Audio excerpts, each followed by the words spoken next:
avec eux et puis ben, justement ils m'ont offert ce chapeau. Je pense que ça venait vraiment du cœur et puis qu'ils ont vraiment compris. Alors, Denis, est-ce que vous avez l'impression, on va laisser répondre la Fédération suisse, la Fondation suisse de déminage après, mais est-ce que vous avez l'impression que la Fondation suisse de déminage a une bonne image au Tadjikistan? Très honnêtement, j'ai l'impression qu'elle n'a pas beaucoup d'images en fait. C'est ça qui m'a frappé le plus pour des raisons propres et spéciales. J'ai dû essayer de rentrer un peu plus tôt, donc je me suis retrouvé pendant 8 heures seul à l'aéroport. J'ai expliqué aux gens ce que je faisais au Tadjikistan, j'aurais parlé des mines et apparemment ils ne savaient même pas l'existence des mines dans leur propre pays.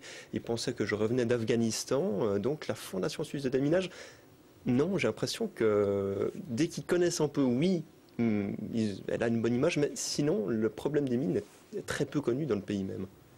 C'est un problème sur place? Je partage tout à fait cet avis. C'est un travail tout d'abord discret à cause de l'éloignement. Beaucoup de ces champs de mines sont vers les frontières, sont dans des vallées ou sur des collines très éloignées. Alors la population ne prend pas nécessairement acte et pour le reste, notre fondation se limite effectivement à faire ce travail et pas nécessairement à influencer le peu de médias qui existent sur place. Alors on arrive déjà au 3e jour de ce voyage bien chargé. On va voir tout de suite un sujet sur la visite du centre orthopédique de Douchanbé où les victimes de mines et d'autres accidents peuvent croire ou en tout cas espérer à une nouvelle vie, une nouvelle chance avec des prothèses. On regarde le reportage.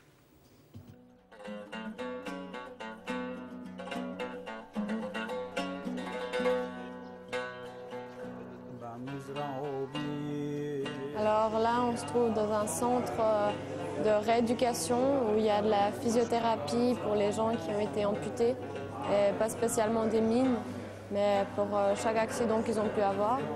Et on a d'abord en physiothérapie vu une dame, ça faisait 2 jours qu'elle s'était fait amputer et elle arrivait déjà très bien à marcher.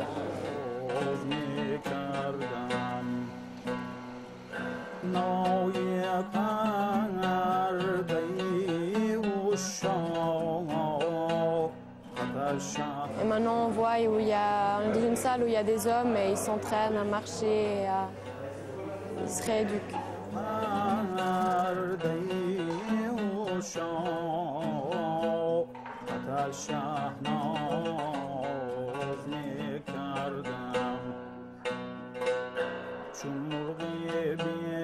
Rencontrer les victimes, comment elles vivent, c'est le principal point qu'il fallait qu'on voie. Et on a vu comme une mine explose, un champ, mais ça c'est que le côté matériel entre guillemets. Et puis là il faut voir le côté humain, comment des personnes qui ont vraiment vécu une explosion de mine, comment ils vivent. Est-ce qu'il travaille maintenant? Est-ce qu'il va trouver un travail?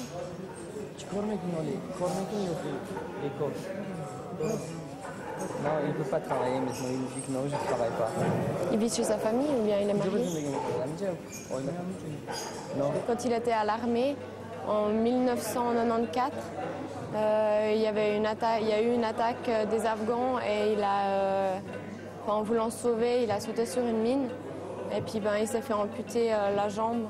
Et maintenant il est là parce qu'il vient 1 fois par année pour regarder si tout va bien avec sa prothèse. Il était conducteur de tracteur, je crois. Et puis, il essaie de revivre, de retrouver un travail. Il habite à 200 km d'ici.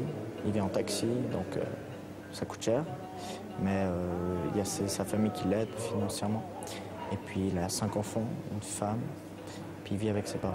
Donc, quand il raconte tout ça, on a le courage de l'homme qui essaie de retrouver un travail, qui essaie de revivre, d'élever sa famille et tout. Donc, ouais, c'est touchant.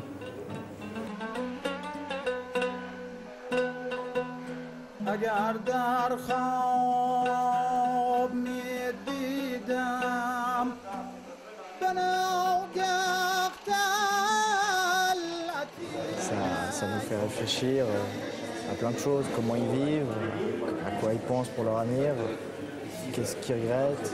Ça nous montre qu'on a de la chance d'être comme on est, d'être en bonne santé, d'être où on est. Si on se met à leur place, ça fait peur. Donc ça touche de voir ces gens qui essaient de revivre.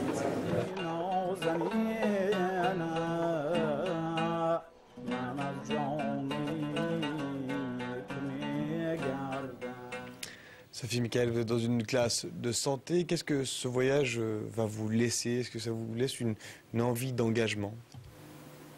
Sophie, peut-être.